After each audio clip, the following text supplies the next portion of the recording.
Hello guys, welcome to my YouTube channel. If this is your first time watching my video, please do well to subscribe to my channel, and you are sure to expect a lot of educational videos from this channel.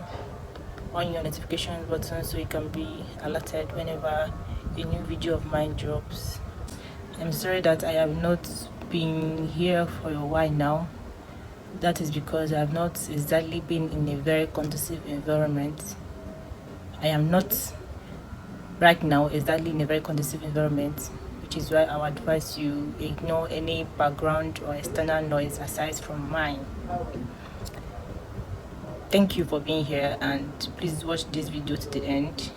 So for this particular video, I'll be sharing my experience on how I was a victim, my personal experience on how I was victim of con artists, or should I call them defrauders or grifters or swindlers. I don't exactly know the right way to call them. Many persons can be victims. It may not be you, it may be some other person, and just by that person hearing or being enlightened about these things, they may not end up to be a victim. Still on that experience, I think one of the reasons I was victim is because of number one, my greed. Because of my greed, I was interested. First of all, I was naive, yes. Then maybe greed. Because of greed, I was interested in. What I know is that they are bad people. They're bad people. So for this particular video, I'll be talking about my personal experience, and after that, I will share another victim's experience in her own words, or share her own experience in her own words on this platform, because she gave the consent for the experience, for her experience to be shared to the world. So some persons will ask, why sharing this video now? Why now? I have two reasons. One is because I feel that many persons are ignorant of what is happening around them, what is happening in the world right now. The fact that they wake up every day, go to work and come back, they feel that is how every day will be for every day of their lives. You get? I'm not saying that a bad thing would happen, but you don't know the miracle that God did for you. So for some persons that do not know about this, I want them to know about them and probably share to other ignorant persons about it. Then the second reason is because we are in the first month of the Ember month, and I hear that these things happen majorly this month. It's not like it doesn't happen in other months. It happens every day. I'm telling you when I say it, that it happens every day. It happens every day. But I feel that this Ember months, I don't know for them, I don't know their reasons, but I feel that these months are the months where they probably renew their vows. So they need people to sacrifice, they need people to defraud, they just need to sacrifice more people or say more body parts for whatever reasons that they may have. I don't exactly know, and I feel that maybe these months are the months that they probably recruit new people. So maybe you hear this more often this month, something like that. So that's what I feel, which is why I'm using this video. And I just have this strong urge to share this video. It's not like I may not have been here if I don't have the strong urge to share this video right now, and I think this is the right moment for me to share it. So for my personal experience, this happened almost 5 years ago. It happened almost 5 years ago, around November or December 2018. I had intended to travel home because my school was in Omahia, so Omahia to Aba is not so long a journey. So I had planned to travel home to probably be with my family, and also maybe when I was not going to get foodstuffs, because then in school at that first year the students are not allowed to cook, so it's not like I was going home to get foodstuffs. I was just wanted to go home, and then probably when I'm coming back I'll be giving pocket money. So, and that was my first time of traveling after school to home. was not my first time. It's the usual thing for me. So, long story short, I entered a car, Sienna car from Umahia, one of the back there, very close to our school, to Aba. So immediately I came down from there. So the next thing was for me to enter a tricycle, a keke napep. From that, they stopped at park, like the main park. So the next thing for me was for me to enter a keke napep from park to Rata Junction before I start checking to my home, to my destination. From park to Rata Junction. So, and it was getting late. This was happening maybe around, I didn't check the time exactly, but it was getting dark. But I think it was maybe around past 6 or 6 p.m. or 7 or so. So I had, so when I entered, I think there was someone, aside from the driver, there was a person in that keke. So I entered the keke. Just when I entered, just few seconds to my destination, just when I entered, another person entered. So when the driver drove a little distance, another person entered, still the same destination as they claimed. So it was when I was in this keke, we've not even gone far. They now started talking about things, and it was as if what they were talking was just directed to me. It was as if I needed to answer them for the conversation to continue. And me, as naive as I was, and it's not like I've not heard those kind of stories before, but then as naive as I was I entertained? I wouldn't exactly say entertained, but I was interested in what they were saying. They mentioned that there was, I think maybe there was somebody giving out, I can't really remember the story, but laptops were in the story. I don't know how they knew that I was coming back from school. They now said the laptops, I will now use it for my school stuff, write my assignments, do this and do that one. Then, aside from the laptop, they mentioned huge amount of money. They mentioned an amount of money, and then some other stuff that they mentioned. But these two are the things that I remember. They mentioned laptop. I think they also brought out dollar, blah blah blah. But I was not interested in the dollar because then maybe I didn't know what dollar is all about. I didn't know, like, maybe all these exchange rates of dollar or I wasn't interested in the dollar that they were showing me, something like that. But I was interested in the laptops they said and the huge amount of money. And mind you, it was getting late, and those people were strangers. So I don't know how I was totally interested in what they were saying, because they mentioned that before I can have this, that I will have to go back to one Catholic church that they mentioned, one big Catholic church. Everybody should know the Catholic church there, that it was around that corner. That's where they give this. Imagine me going back when I was already getting late and people were already waiting for me at home. So I didn't know how this happened, but they drove back. They drove back to where they said the thing was happening. I think when I was there, I was not myself. But then I was there. I was conscious of the people that were talking, saying things. But for me to agree to everything they were saying, something else must be involved. Something else must have been involved. Imagine me. I remember they asked me how much money was in my purse I was carrying. I told them the exact money that I was having, though it was not so much. I told them. They asked me about my phone. Maybe they asked me the name of the phone I'm using, which was still in the purse I was carrying, the handbag I was carrying. I told them my 2 ATM cards were there. So they took. I was the one that they didn't God of this.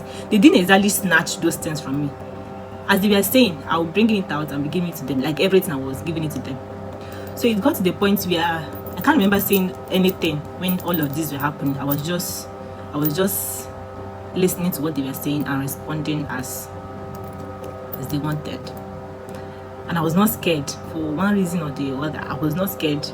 I was not scared at all. I don't know. I was not scared. So they took me to the place where they called, although I can't remember, I did not see anything like Catholic church around there. So wherever they dropped me, it was very dark. So then they did some other things which I can't exactly remember right now. And even if you ask me the day after the experience happened, I won't remember. So it was there. I think they brought me back, then gave me maybe small money for me to reach my destination. But then that was not where it ended. That was not where it ended. So they now asked me, who amongst my parents works? Maybe work. I told them something like that. Who is around? I told them it was my mom. They asked me, where does she keep her savings? I told them the exact place in her room, the exact place that she keep her savings, that it's an iron box, and she usually locks it with the key. They asked me, do I know where she used to keep the key? I said yes. Then I said that tomorrow, that the next day, that when my mother leaves, God of mercy, when my mom leaves, that I should get the key. I don't know, I should get the key, unlock it, get every money that was inside there, then come back to them. They mentioned one location like that around Boy Hill or park or something. They said when I come out at the park, they not take me. I don't know. But then the purpose of me getting that money was for me to give it to them, then get back my phone. So when all these things were happening, it was already late. So when I got back home, I was crying because I was not crying like that. When I came back, my mother and my uncle, which are the elders that were at home then, were like asking me, where am I coming from? Why am I coming late? I think I only told them that my phone got lost. I didn't tell them. I can't remember telling them my other experience. Just told them that the person took my phone. I was crying. I went to sleep, and that was it.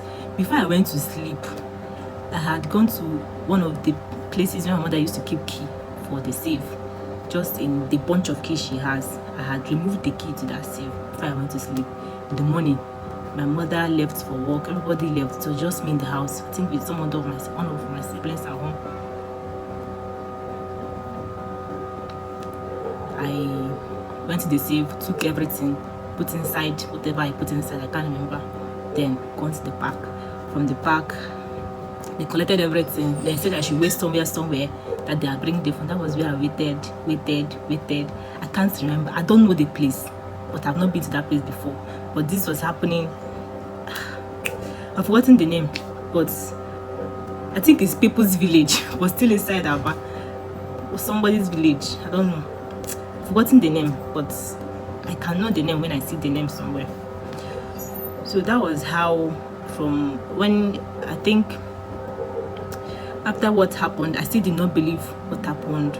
When I come across someone on the road and I'll tell the person what had happened, they will say that I've been scammed. I still would not believe that I was actually scammed. But somehow, maybe from begging somebody money at the park or something like that, I had to return home. On returning home, I returned home late in the afternoon. Every other thing that happened is another story. From that my experience, it was so easy. Like, it would have been so easy for me to have died. It was so easy for one of my body parts to be taken by these bad people. What can you learn from this my experience? Number one, I think I was very naive at that particular time. I didn't think that something like that can happen to me on that day, because I felt that it would be a normal day as usual. Just as you wake up and go to work, come back, like that's your normal routine. That is how you will not think that this might actually happen to you or actually happen to another person. That is something that you should learn, that it can happen to anybody at any time. And so please don't fall victim of this. Some persons do not come out of this experience alive, and it is from the stories of persons that come out from it alive, or persons around them. That is how we get to know about these things. That is number one thing you have to learn from my experience. Then number two, I think because of my greed, that was why I was interested in what they were saying. I was actually responding to them, to their questions, because of greed. Short greed. Then number three, I feel they may have used something on me. I don't know whether it's in their mouth or any other thing. I think they may have used something on me, because at the time it was late and they were strangers, people that I do not know. I have not seen before. I do not know. And I was just agreeing to everything they were saying. And the one that makes me crazy is that I actually followed them to where they were taking me to without making a noise. It was very easy for me to, it was keke now, so it was very easy for me to maybe shout and be kidnapped, to kidnap, something like that. But I didn't shout. I was just following them there. That is why I felt that they may have something on me. Is there any other thing one can learn from here? And that thing they used on me actually lasted for a while, until I probably realized that yes, I've been defrauded, I've been scammed, I've been swindled. But until when it happened, even after it happened, I still did not believe that I was a victim of that. And it's something that I will never ever forget in my entire life. People are mean, people are bad. Another thing, that is an experience that I may not have come back from, because maybe I did not have enough money that may have satisfied their own greed or what they were looking out for. I did not have enough money, or maybe brought enough money for them to be satisfied. I think maybe they may have taken a part of me that will substitute for that, in the sense that they might cut off a body, my own body part, which will result in my death. And of course, everything is just a miracle. It's just a miracle that I came out from that alive, and I was able to finish my school. Thank you, Jesus. I will be posting the other experience. This is coming directly from the victim's mouth, and I would want you to listen to the video to the end. On Thursday, I was going to see my mom, so I was on a call with Bright. So I was almost close to the roundabout leading to my mom's house. Then the taxi I was in, there were two women at the front. Then another lady was sitting close to me. The taxi had to use another road. I didn't tell the taxi man, okay, why you dey pass this road? Say I go soon stop up front. The man said he's looking for passenger. I said, okay, if you pass front, you go still see passenger. He didn't answer me. So we were still going, and a man entered the car. So when this man entered the car, he was telling me to drop the call. I should drop the call. I ended the call. I asked him, why you go tell me to end this call? Like, what's that one mean? I called Bright again because we were discussing. So I was still talking with Bright. The man slapped me. He told me that he's telling me to drop the call, and I'm asking him why I should drop the call. He showed me gun. Then he covered my nose. I was unconscious. I don't know how long.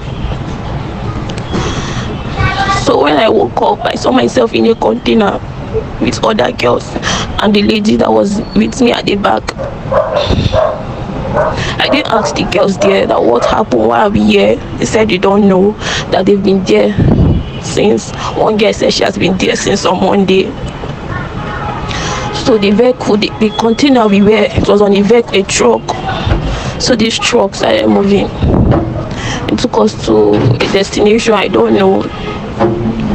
So when they got to that destination, they told us to come down. They were on marks.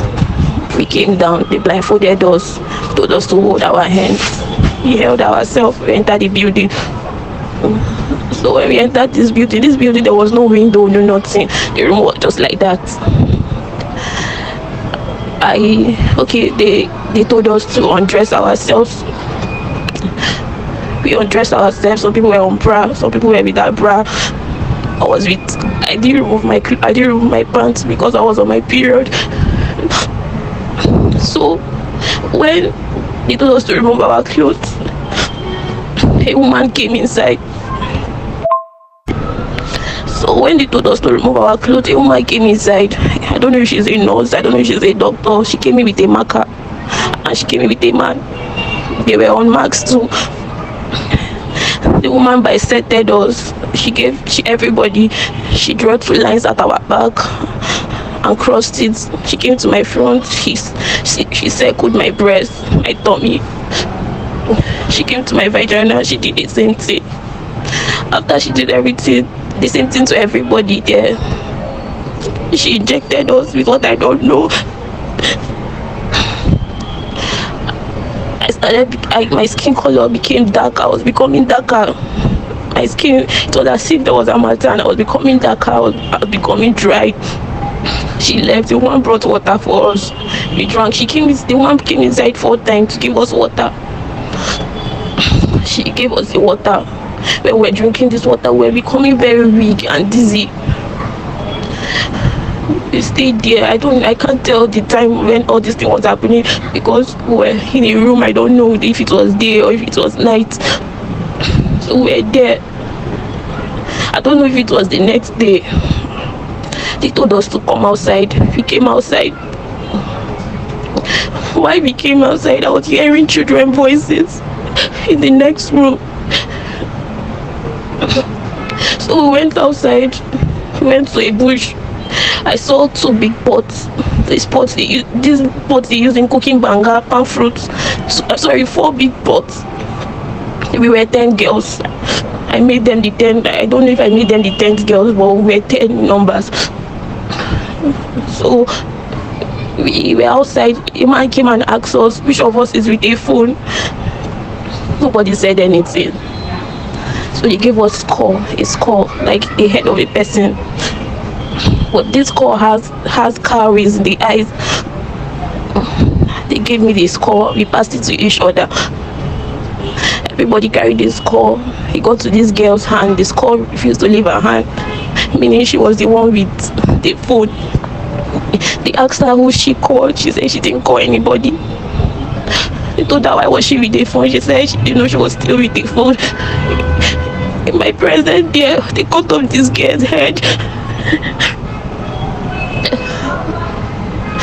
So before they would kill us, they would have to sleep with us. So they did whatever they were doing. It got to my point. They got to me. They asked me why am I wearing pants. I told them that I was on my period. I was sleeping putting on pants. Since the day they carried me, I've not changed my pad. My pants was soaked. I was smelling.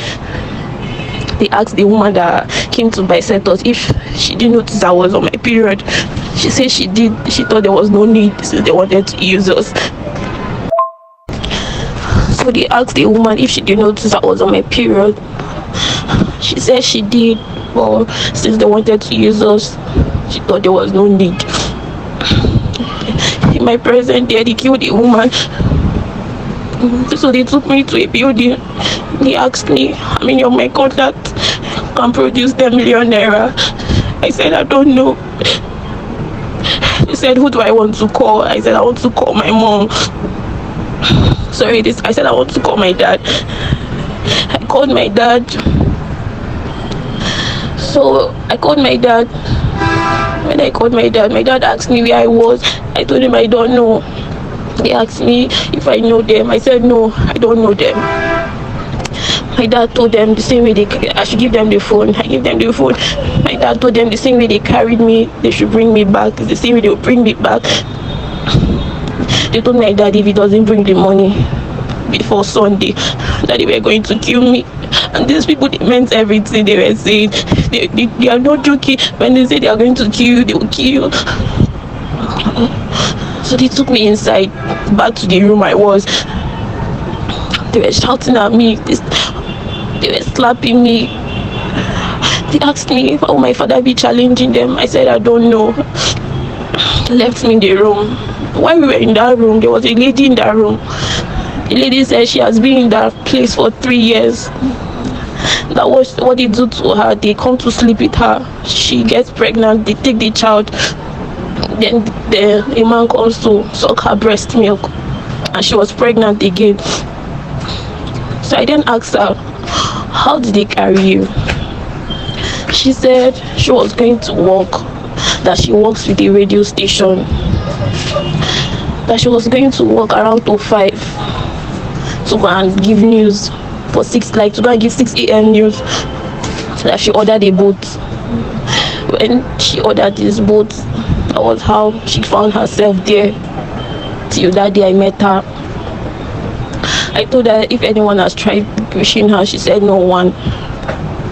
That they even tried to collect money, but when they were supposed to come and give, like the people that were supposed to come and give the money, I don't know what she said, I can't actually remember, but she said when you come to that place you won't see a building there, but there's a building. They collected the money and still they did not return her. So they came back. When they came back, they gave me my clothes. No, they didn't give me my clothes, they gave me my handbag, my phone, everything was intact. And because I carried stuff I was going to give to my mom. They didn't give me back my clothes because they didn't see my clothes to wear someone else's clothes. They told me if they should drop me if I would know my way back. I said yes. They dropped me at the roadside. I didn't know anywhere there. They told me not to remove the blindfold from my eye until I didn't hear the sound of the car. I said okay. After they left, I had to hide in the bush because I was scared. I didn't know anywhere. I didn't know what happened to me next. So while I was still hiding in that bush, I saw a bike man pass with someone on bike. When he was coming back, I had to stop the bike man. I told him to help me. He asked me what I was doing there. I explained everything to him. He asked me where I was going. I told him I want to go to Port Harcourt. He should take me to the park. He took me to the park. I used his phone to call my dad. My dad came to meet. Okay, my dad sent transport money for me. I paid the bike man and I paid my way back to Port Harcourt. I met my dad at Waterlines. That was where he carried me. So before the bike man carried me, I asked the bike man where I was. He said, I can't really remember the name of the community he mentioned, but he said it's in Anambra State. Please, I'm not trying to send this VN to discriminate any tribe or anybody. I'm just trying to share my experience. So while all this thing was happening, I was at Anambra State. So how I was saved, when my dad, when the information got to my dad that something had happened to me, he had to take permission from work the next day. He went to the police station. The police, they said they were not going to do anything until it's 24 hours. My dad went to the village that same day. He went to meet a native doctor. So the man told him that I was still alive, but they were going to kill me if he doesn't do anything fast. So while I was making that call with my dad was with a man. It was the man that told my dad to tell them the same way they carried me is the same way they will bring me back. While I was in that place, that was how I came back, and that was how everything happened. I don't really know if it was my period that saved me or if it's where my dad went to, but what I know that I'm alive, and I want to share this voice note with everybody, especially my gender. I'm emphasizing on my gender because these people use female children and young ladies. They use their body parts for sacrifice.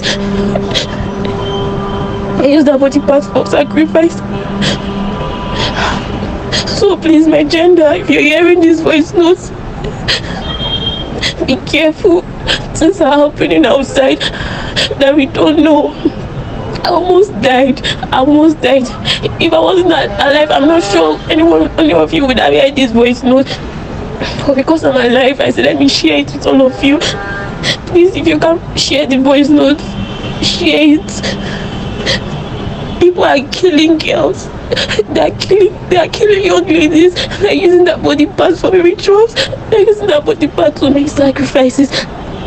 Since I came back from there, I've not been able to sleep at night. Please, you all should be careful. This is in Vermont. We've entered in Vermont. Things are happening. All I can say is that people should be careful. People should be careful. So because I do not want this video to be lengthy, so lengthy, I will be sharing my other experience in my next video, and also share some other person's experience to enlighten us.